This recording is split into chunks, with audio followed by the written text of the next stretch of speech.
Alright, welcome to the third video in this segment about the Metabolism internship. In this video, we're going to learn exactly what it takes to test a recipe in the lab. Previously, you've already experimented with this a little when you came to designing recipe bars that each met a single criteria as best they could during class. But for the next few days, since we have student-led conferences, we'll only have half days to work on these, which means each day you're expected to come up with at least one nutritional bar that is optimized for one group. I'll show you what I mean as we go through it. To go through that, let's go ahead and go through what we're doing in this video. We're going to learn who these bars are for. So you're going to design not just one bar, but multiple bars. As you saw from the previous video, different groups need different things. So we need to make sure we have a plan as to what bars we're going to build. We're going to learn what things we put into our bar to help growth and repair, what things we put into our bar to help the short-term energy, and what things we put in to help the long-term energy.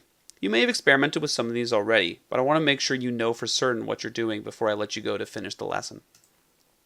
Let's start with the rescue workers again.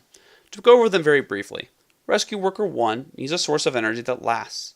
Rescue worker 2 needs a source of energy that happens right away. They're quickly energized by eating their bar. Rescue worker 3 are teenagers. Their bars mostly need to provide them with growth and repair so that they can continue to grow as they're still very young and growing into full adults. Rescue worker 4 are elite testers who do everything. They need all the energy they can get and they need it to stick with them all day. So they need both immediate energy and long-term energy. They're essentially a mix of rescue worker 1 and rescue worker 2. In the patients, which should be new to you, these are the people that are rescued from the disasters that we find them in. Usually when disasters happen, most people get out okay, depending on the level of disaster. In extremely large disasters, many people are injured and need immediate assistance and rescue. We're going to investigate the different types of patients in this slide and talk about what they need from their growth and repair. Patient 1 have testers that have improved a lot. In other words, they had some small injuries, things like concussions, scrapes, bruises, stuff like that. But they're almost ready to go home. They just need to be checked out. They can be active, so they need exercise often to rebuild their muscles. These people essentially need a lot of growth and repair and some short-term energy. Patient 2 are testers that are not too bad. These are people with some broken bones, maybe a cracked rib, nothing that's life-threatening, but something that is certainly painful. They're injured while they're working, so they're able to exercise in order to help build up their muscle strength while they're on bed rest, and then they need to repair also. So they also, much like patient 1, need short-term energy, and they need growth and repair. They would need more growth and repair than patient 1 because their injuries are worse, and probably not as much energy if you were to make differences between them. Patient 3 are the users with the most serious injuries. They mostly stay in bed. They're people who probably have both their legs broken or have full body casts. They have severe trauma. These people can do little exercise in order to stay active, but their bodies almost entirely need growth and repair. And on the furthest end of this spectrum is patient 4. They have life-threatening injuries. They're in comas. They can't leave their beds. Their bodies can't do any exercise. They need growth and repair on the largest scale possible. So if I were to use less specific terms, I would say patient 1 needs some energy and some growth and repair. Patient 2 needs more growth and repair than patient 1, but less energy. Patient 3 needs a lot of growth and repair and little energy. And patient 4 really needs no energy, but a lot of growth and repair if we can give it to them. So when we're looking at growth and repair, we know that growth and recovery requires our cells to repair damage and grow new ones. To do that, they need the material to build these new cells and to repair these damaged parts of our body. In this case, we know that they need proteins because we studied that in our metabolism unit. The higher the protein percentage in your bar, the better it's going to be for a patient's growth and recovery. You can see that from these icons here. These are the 3 best items for protein percentages: the nutritional yeast, the pumpkin seeds, and the soybeans. Once you've looked at those things, now we need to understand how short-term energy works.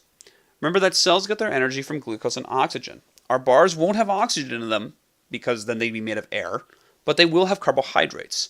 If you remember, we talked about how breads provide you with glucose because they get starch. Carbohydrates are what breaks down into starch, and starch is what breaks down into glucose in your stomach.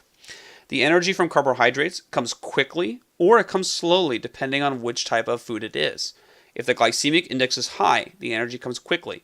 So in the case of puffed wheat with an index of 80, it almost comes right away. If the glycemic index is low, the energy comes very slowly. The slowest one is probably something along the lines of dark chocolate. It takes a while to get there.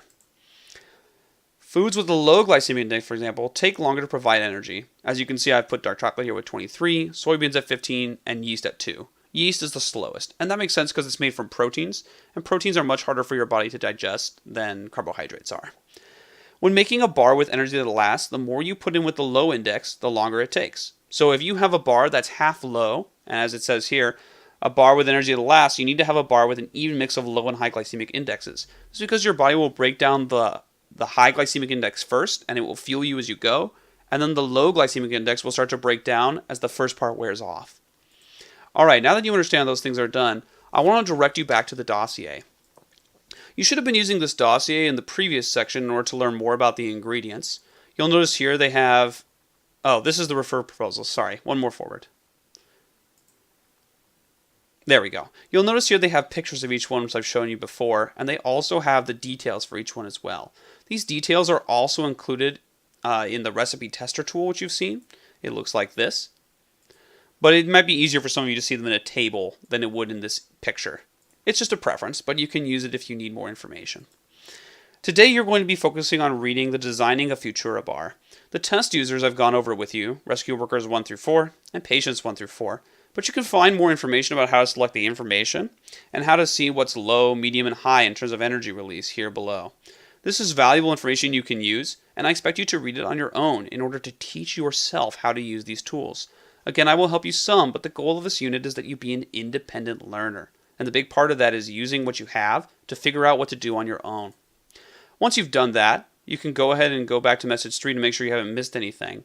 But the main goal for today is to use your recipe tester kit to design the ideal bar for one group in particular.